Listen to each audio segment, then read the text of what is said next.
Positive एथीइज्म Hindi channel प्रेक्षकों को स्वागत। आज मैं श्री जे.के. वर्मा से लिखी हुई महान स्वतंत्रता सेनानी सुब्रमण्य भारती जी का जीवन वृत्त आपके सामने प्रस्तुत करना चाहती हूँ। गंधर्वलोक यानी आनंद की पराकाष्ठा। भारती अपनी रचना में लिखते हैं, अगले दिन मैं अपने मन को साथ लेकर गंधर्वलोक का विचरण करने लगा। गंधर्वलोक मेरी नज़र में एक ऐसा लोक था जहाँ आनंद की पराकाष्ठा तक पहुँचा जा सकता था। गंधर्वलोक में मैंने क्या देखा, इसका आंखों देखा वर्णन करने जा रहा हूँ। हम स्वयं को देवताओं की संतान मानते हैं, पर उनकी स्थिति जंगली लोगों से भी गई बीती है। वे जंगली स्वतंत्र तो हैं, लेकिन इस देश के लोगों ने अपनी स्वतंत्रता खो दी है। उनकी विद्या समाप्त हो गई है, शास्त्र को कीड़े चाट रहे हैं। ब्राह्मण जो इस देश की अध्यात्म विद्या के संरक्षक थे, अर्थ ज्ञान के बिना ही कुछ असंबद्ध मंत्रों का मेढक की तरह से उच्चारण करते हैं। यह तो सर्वज्ञात है कि महर्षियों के वंशज नीच व्यक्तियों को रसोइया बनकर जीविकोपार्जन कर रहे हैं, अन्य अनेक नीच कृत्य कर रहे हैं। देश की तमाम कलाएं लुप्त हो गई हैं, वीरत्व नष्ट हो गया है। खिन्न दुर्बल शरीर भारत के परतंत्र व्यक्ति महाकष्ट में दयनीय जीवन बिता रहे हैं। मैं अत्यंत विनम्र भाव से इस दीर्घ वक्तव्य को देने का कारण स्पष्ट कर देना चाहता हूं कि इन गुलामों को धर्म और अधर्म में अंतर करने का अधिकार नहीं है। तर्क यह है कि इस देश से धर्म सर्वदा विलुप्त हो चुका है, अतः गंधर्वलोक के विषय में कुछ अनुचित है, ऐसा कहा जा सकता है। हुए आनंद मगन।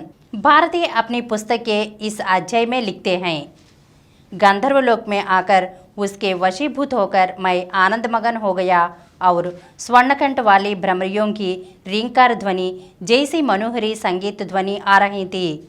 उसका स्रोत समझ नहीं आया। वहाँ के भवन, महल, गोपुर, नाट्यशाला सभी गर्रमी शीतल चंद्रकिरण की भांति सुनहरी आभा से युक्त थे। इसी तरह भूमि, शिला, मिट्टी पर स्थित अन्य वस्तुओं में भी अनेक रंगों की मिलीजुली कांति दिखाई दे रही थी। वर्ष ऋतु में साफ आकाश में जब वर्षा हो रही हो, सायं के समय समुद्र तट पर बालू में बैठकर आकाश के पश्चिम में सूर्य के अस्त होने पर उसकी किरणों के पूर्व दिशा में स्थित मेघों पर और बीच के आकाश के भागों पर पड़ने से उत्पन्न नाना प्रकार का अद्भुत रंगों का विचित्र मिलन कभी देखा है अपने? मैंने गंधर्वलोक में जो देखा उसका कुछ अनुमान हो सके, इसलिए यह बताया गया है। इस परतंत्र देश में प्रकृति के सौंदर्य को देखकर प्रसन्न होने का अवसर बार बार नहीं मिलता। भारती ने इस चैप्टर में लिखा है, जब मैं गंधर्वलोक पहुंचा तो वहाँ का वातावरण मन को मोहने वाला था। एक गंधर्व युवती मेरे सामने खड़ी थी।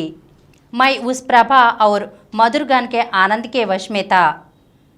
उस युवती ने मेरा हाथ पकड़ा और कहा, हे मनुष्य युवक, आओ, तुम्हें इस लोक की विशेषताएं दिखाती हूँ। मैं उसकी आकृति और सौंदर्य को देखकर मुग्ध हो गया।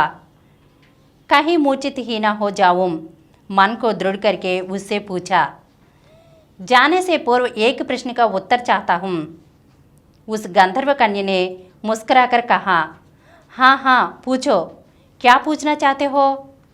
मैंने पूछा, यह जो मधुर ध्वनि इस वक्त मुझे सुनाई दे रही है और मेरे कानों में शहद घोल रही हैं, वह कहाँ से आ रही हैं? उसने कहा, नजरों उठाकर ऊपर देखो, आकाश में जो चंद्र हैं, ये उसकी किरणों हैं, ये चंद्र किरणों हैं। चंद्र किरणों का और इस मदहोश करने वाली स्वर लहरियों का संबंध अटूट है।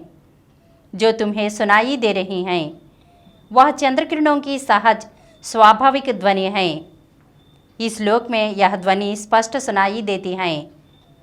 धरती के लोगों को यह सुनाई नहीं देती, पर वहाँ भी कुछ श्रेष्ठ कवियों को यह सुनाई देती है।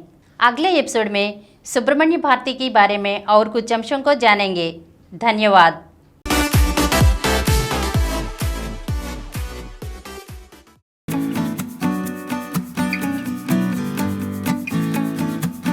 download Samaram multi-channel app and watch your favorite channels from your mobile. App available on Google Play Store and subscribe to the channels. For more videos, please subscribe to this channel Positive Atheism and activate the bell icon.